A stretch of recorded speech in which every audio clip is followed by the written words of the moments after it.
കൃഷ്ണഭക്തിയെ കുറിച്ച് പറയുമ്പോൾ മനസ്സിൽ തെളിയുന്ന ചിത്രങ്ങളിൽ ഒന്ന് മീരാഭായിയുടേതാണ്.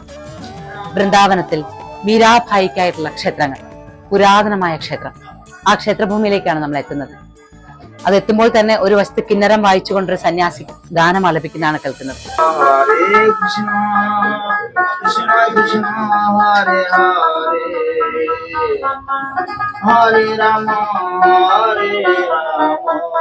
ഭക്തിയാൽ ഗാനം ആലപിച്ചിരുന്ന മീരാഭായിയെ കുറിച്ച് ഓർത്തുകൊണ്ടാണ് ഈ പുരാതന ക്ഷേത്രത്തിനകത്തേക്ക് കയറുന്നത്.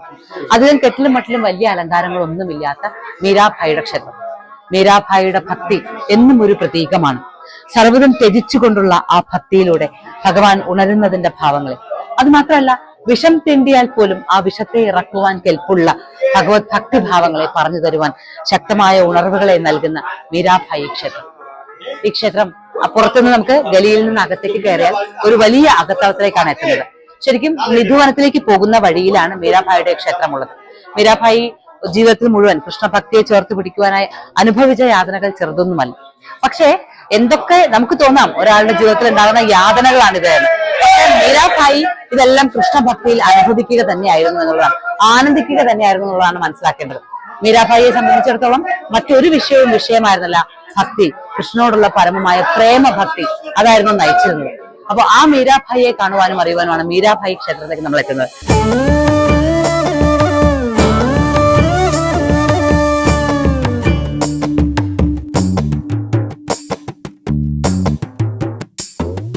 മീരാഭായിയുടെ ഈ ക്ഷേത്രത്തിനുള്ളിൽ നമുക്ക് കേൾക്കുവാനാകുന്നതും പ്രേമഭക്തിയുടെ സംഗീത സ്വരങ്ങൾ തന്നെയാണ്. ഇവിടെ അകത്തേക്ക് പ്രവേശിക്കുമ്പോൾ തന്നെ പ്രത്യേകമായി സംരക്ഷിച്ചിരിക്കുന്ന ഒരു ചെടി കാണാം. ഇത് നമുക്ക് കണ്ടാൽ പെട്ടെന്ന് തോന്നുന്ന മണി പ്ലാന്റ് എന്നാണ്, പക്ഷെ ഇവിടെ വിശേഷിപ്പിക്കുന്ന പ്രേമ ബേൽ എന്നാണ്. മീരാജി പാടിയിട്ട് തന്നെയുണ്ട്, എന്റെ കണ്ണുനീരിനാൽ ഞാനിതാ ഈ ഒരു പ്രേം ബേലിനെ നട്ടു വളർത്തുന്നു, അത് തഴച്ചു വളരുമ്പോൾ എന്റെ പ്രേമഭക്തി വെളിവാകുന്നു എന്ന്. അങ്ങനെ കണ്ണുനീര് പോലും ആ പ്രേമവൃക്ഷം നട്ടു നനയ്ക്കുന്നതിന് വേണ്ടി ഉപയോഗിച്ച മീരാഭായി നിലകൊണ്ട ഈ പ്രദേശത്ത് നിൽക്കുമ്പോൾ മീരാഭായിയുടെ ഭജനത്തിലെ വരികളാണ് നമുക്ക് കേൾക്കാനാകുന്നത്. ജീവിതത്തിലെ ഏത് യാതനകളും നമുക്ക് ആ പ്രേമഭക്തി കൊണ്ട് ഇല്ലാണ്ടാക്കാനാകുമെന്ന് ഈ ചെടികൾ നമുക്ക് പറഞ്ഞു തരുന്നു. ഇത് വള്ളിയാണ്, പടർന്നു കയറുന്ന വള്ളികൾ. അതുപോലെ തന്നെയാണ് ഭഗവാനുള്ള പ്രേമഭക്തി നമ്മുടെ ഉള്ളിൽ പടർന്നു കയറേണ്ടത്. മീരാഭായിയുടെ ആ സാന്നിധ്യമാണ് ഇവിടെ നിലനിൽക്കുന്നത്.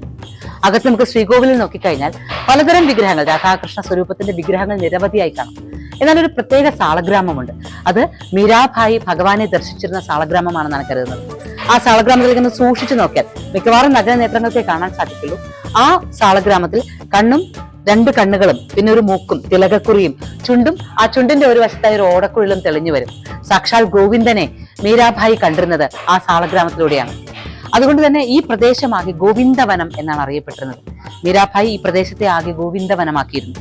ഗോവിന്ദനെ ദർശിച്ചിരുന്നു ആ സാളഗ്രാമത്തിലൂടെ. മീരാഭായിയുടെ പ്രാർത്ഥനകളുടെ മന്ത്രങ്ങൾ മുഴങ്ങി കേൾക്കുന്ന ഈ ക്ഷേത്രത്തിൽ അനുനിമിഷം നമുക്ക് കാണുവാനാകുന്നത്, അനുഭവിക്കുവാനാകുന്നത് അതേ പ്രേമഭക്തി തന്നെ. ഗോവിന്ദ ഗോവിന്ദ.